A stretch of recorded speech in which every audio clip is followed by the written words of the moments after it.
Hey guys, I'm Congressman Markwayne Mullin from the great state of Oklahoma, and I want to thank all of our EMS providers here for doing an exceptional job in your backyard. Seriously, you guys provide services to us in the most critical need, and a lot of times providing us hope when we don't have any. And I'm going to share a story with you about that here shortly. First of all, I just want to kind of use a comparison with the rural providers. And even the ones that aren't, like my brother-in-law, he's a paramedic for the Broken Arrow Fire, and we spend a lot of time talking. We spend a lot of time talking about the situations and the things that he runs on and the difficulty he deals with on some of the toughest cases he goes to. And these are individuals that really he doesn't know personally. You take our rural responders, our EMS providers in rural parts of the community, they're serving communities that they live in. They're going to their cousin's house, their friend's house. They're going to people they grew up with, their homes. And a lot of times they're going there and they're providing services there because there's not even an address that even gets you there. You just know where they live.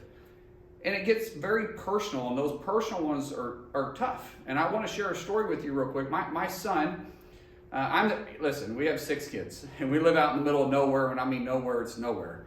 And with 6 kids living on a ranch, you have some accidents. But I have one particular son that's had dramatic brain injury, and this happened in January of 2020. Well, when COVID hit, we had to come home from the Center for Neuroskills. We were out in Bakersfield, California, and he was in a rehab there, intense rehab. He was having to learn how to walk and read and talk and just do simple things like touch his nose or even put a little small puzzle together. And he's relearning all of his motor skills, memory skills, learning skills, all of it.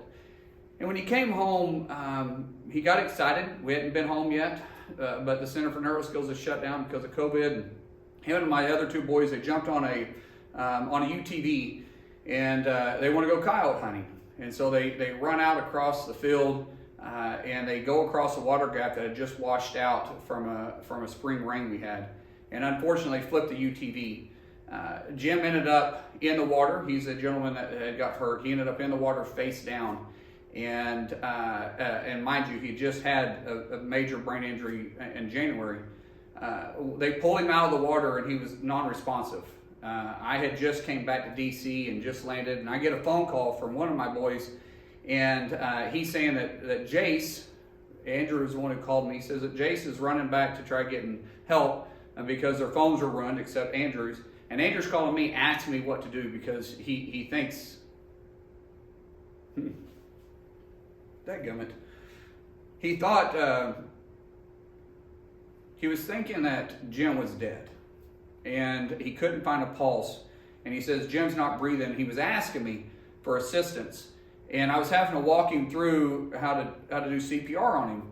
And Andrew was being calm, but he was telling me he couldn't get any type of pulse, and that Jim wasn't breathing at all. And I need to calm down here a second. Anyways, it's a pretty emotional situation. Andrew was handling it really well. I was actually handling it better than I am right now. And my wife came running down there, threw Jim in the vehicle, and she goes up to the top of the hill, which is where my parents live, where my mom taught CPR for years. And so she was certified in it, and they got me on speakerphone. Mom gets in the back of the vehicle. Chrissy's calling 911. And they're telling us the response time. Chrissy says, well, we'll drive to town and meet you. And so they're headed into Westville. My mom's in the back, and she's telling Christy, I don't know why I'm getting emotional. She's telling Christy that she can't get a pulse. And then she says, I think I have a weak one, but he's breathing now. And my mom's working on him in the back of the car. And we get to town in Westville. Daggone it, I need to stop. We get to town in Westville, and the providers there that was working for Padford at the time, they didn't know who we were. They didn't know that it was my son. They didn't know it was Christy. They just knew that someone's coming and needed help. And they get back and they say, we need to transfer him to the ambulance, and we're going to take him to the hospital. And Christy's like, no, we need Lifeline. We need to get Lifeline here. I'd already been telling her to get Lifeline moving that way because the doctor had told us that if Jim has another accident, another hit to the head, that could probably kill him, at the very least make it to where he's not completely rehabable. And she was like, no, we need to call Life Flight now. And they said, well, we need to check him out. We need to transfer him. Well, my mom started talking to the paramedic, and he gets back there, and he starts checking him. And I heard him go, oh, this is Jim. Sorry, guys. I'm trying to keep it together. He says, oh, this is Jim. And I immediately knew, because I'm on the speakerphone, and they don't even know I'm listening, and I immediately knew that they knew him. Well, it gave me a tad bit of comfort. Not that I think they would work any harder, but at least they knew this situation and knew they were going to work on them. And guys, I apologize about this. I really thought I could hold it together today. You can deal with all types of situations, and you can't deal talking about your son. Anyways, they started working on him, and they didn't even remove him out of the truck. They were literally working on him in the back seat of the car, and you could hear him. Give me a second here. You could hear him literally working on Jim, and of course they called for medevac, and they decided they were going to take him to the football field for the helo to land. And so they're transporting him, and they literally are transporting him. At this point, they were going to transport him in the car, but they needed to transport him in the ambulance because they're getting concerned. So once they stabilized him for just a second, they went ahead and moved him to the ambulance. This time, I wasn't hearing what was going on, but Christy was telling me, and they moved him to the football field, and the whole time, the guy never stopped working on Jim. Which I think, and I'll believe, saved his life at the time. I'm trying to get this together, guys. And so he did it not just because it was my son, which I'm sure gave him a little bit of motivation too, but he also did it because it was a young man that needed help. And he's working on it the whole time. The ambulance comes out there. Of course, in a small town like that, everybody responds when you're having that situation. And they go out there, and the volunteer firefighters are there, and they go to transport him. And Chrissy's on the phone with me, and she said, "Oh, hold on a second," and she stops, and this is what rural is. Rural's a community, right? And they stop and they start praying for him, which I thought was pretty dang cool. Mind you, I'm stuck in D.C., and I'm doing my best to get back home, and I can't even get a flight. It's storming up here, and I'm just thinking, I'm thinking the worst. At one point, I was literally trying to figure out how I was going to handle this with Christy, and literally started planning my son's funeral, which is pretty difficult, but what kept ringing in my head is what the doctors had said. If he does this again, what could possibly happen?